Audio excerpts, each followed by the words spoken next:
Dobleng bagyong binabantayan ng Pag-asa sa loob ng Philippine Area of Responsibility.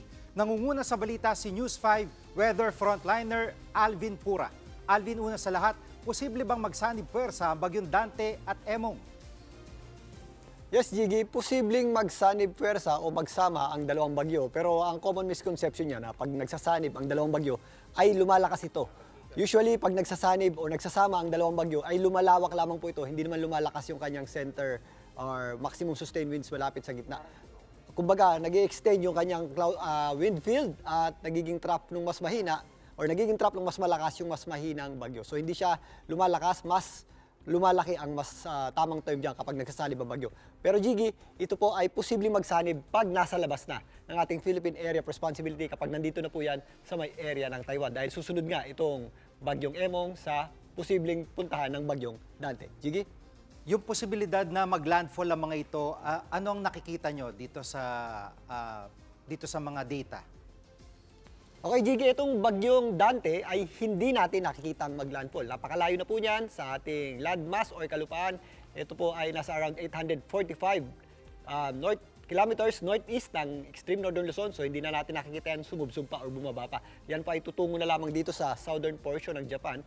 Pero itong Emong, Jiggy, base sa pinakahuling ulat ng Pag-asa, yan ay dadaplis dito sa taas na bahagi o western section ng Northern Luzon. Pero again, meron tayong tinatawag na area of uncertainty. Sa ngayon, pasubsub pa ang kilos niyan sa bilis na 20 kilometers per hour, paibaba po. Pero after makakyat nitong bagyong Dante, yan po ay magre-recurve at maaari po yang sumabit dito sa itaas na bahagi o western section ng Northern Luzon. At mas titindi ba ang epekto ng hanging habagat dahil sa dalawang bagyong ito? Ano-ano mga lugar na uulanin na nakikita nyo? Yes, Jiggy, itong dalawang bagyong binabantayan natin sa loob ng PAR ay nagpapalakas ng ating habagat o southwest monsoon. Pero kung papansinin nyo itong ating satellite image, medyo mataas yung concentration ng ating mga pagulan, particularly sa western section ng Luzon. Dahil nga, medyo mataas din itong mga bagyo natin. Itong Visayas at Mindanao, relatively mas maliwalas na po ang panahon natin dyan. Nagpapakita pong araw kung may mga pagulan tayo dyan, mga isolated na lamang yan or localized. Maliban dito sa western Visayas, possible yung mga scattered na kalat-kalat na pagulan dyan. Pero again, Jiggy, buong Luzon po ay apektado ng habagat. Mostly yung ating malalakas na pagulan ay nandito sa western section nito. Lalong-lalo na ang areas ng Zambales, Bataan, Batangas, Cavite, maging dito sa Occidental Mindoro. Meron din tayong mga pagulan pa rin dito sa Metro Manila dahil sa habagat at mga karating lugar nito gaya ng Rizal, kasama nga dyan ng Laguna, maging dito sa Bulacan. Although luminipis yung ating ang araw dyan, ay luminipis ang ating kaulapan dyan, meron pa rin tayong mga possible na scattered at kalat-kalat na pagulan dyan. Pero kung papansinin mo, Jiggy, dito sa itaas na bahagi ng ating bansa, yung inflow ng hangin nitong bagyong Emong ay nakaka-apekto po at nagdadala ng malalakas na pag-ulan dito sa may areas ng Northern Luzon, particularly ang western section nito. Masungit po ang panahon natin dyan dahil sa direct effect nito pong bagyong Emong. At may isang LPA na naman na namomonitor kayo. May chance ba itong maging bagyo rin? Yes, Jiggy, itong isang low pressure area, banda dito, medyo malayo nga.